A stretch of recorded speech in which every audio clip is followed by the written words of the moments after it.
What is going on, people? I want to talk a little boxing history. George Foreman and Larry Holmes. This conversation came up because I was using my George Foreman grill, and then I had a hamburger.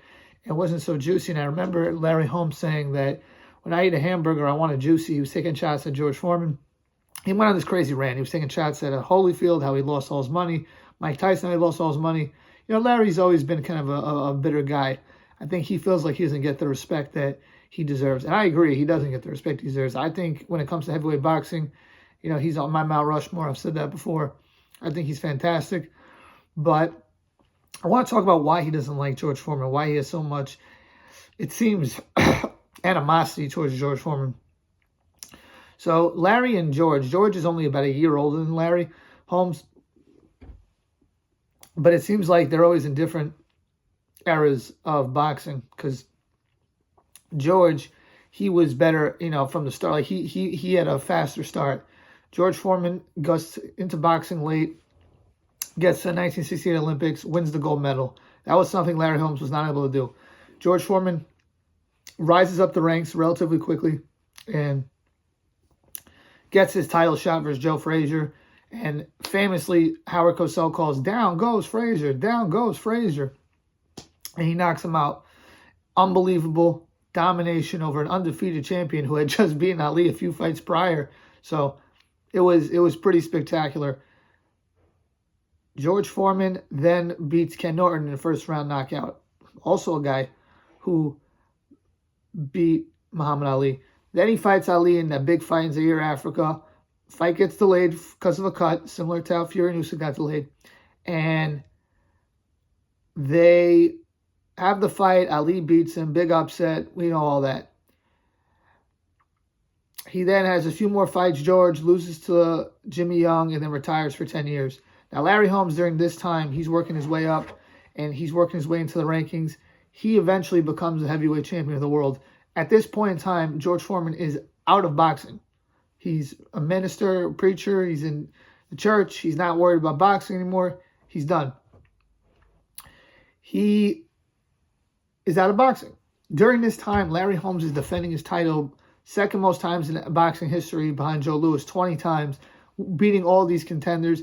But he's not getting the love that he thinks he should be getting. And part of the reason why was because he had followed up Ali, and Ali was so charismatic, and he had beaten Ali when Ali was already kind of shot. So people looked at him like, he's the guy who beat our hero. We don't like this guy. It's almost like George Foreman gets more love for losing to Ali than Larry Holmes does for beating Ali. But the big knock on Larry Holmes a lot of times that people say is he didn't have a great rival in his era. He didn't have that guy. You know, Ali had Frazier and Foreman and listen, Holyfield had Tyson, you know, so on and so on. He didn't have that guy. George Foreman would have been that guy, because had George Foreman not retired circa, you know, around like 1980, 1981, 1982, that would have been the super fight. It wouldn't have been Larry Holmes and Jerry Cooney as the biggest fight. It would have been Larry Holmes and George Foreman as the biggest fight. And Larry was robbed of that opportunity of potentially getting that signature win on his resume.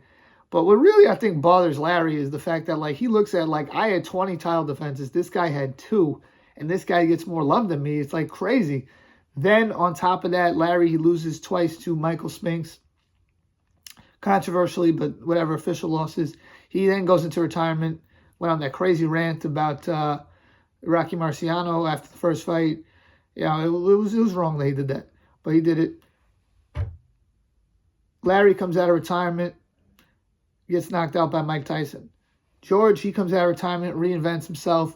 He's not, you know, this aloof, mean mugging guy. He's, you know, heavier. He's eating hot dogs. He's got the George Foreman grill. You know, he's mufflers. He's just hustling. You know, he's selling all this stuff. He was very lovable. Larry Holmes also did a comeback.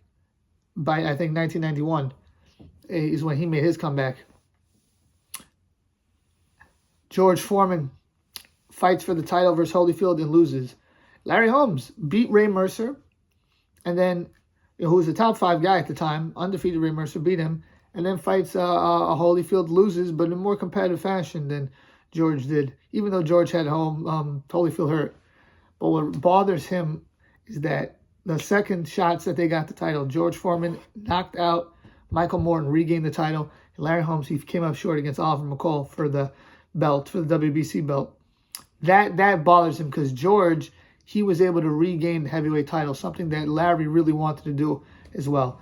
So there's a lot of animosity towards him. And then later on, they were scheduled to have a fight, I think in 1999, and George Foreman backed out of the fight. And I think the reason George Foreman backed out of the fight is George Foreman could lose to anybody. He could lose to Schultz. He could lose to Shannon Briggs. He could lose, even though that was a robbery, he could lose to those guys. But to lose to Larry Holmes, you can't lose to a guy from your own era, an older guy. He could lose to a young guy, but he can't lose to an old guy. So I get George being reluctant to do the fight. Many people think he did duck that fight, but he always calls George a phony. He's not the guy he claims he is. Other people have said that in the past. I don't know George personally. I just like the personality that I see. But that's the reason why he has a lot of animosity and a lot of jealousy towards George, because he looks at like, this guy's not as good as me. He's made way more money than me. He's gotten way more respect than me from the boxing public and from the fans.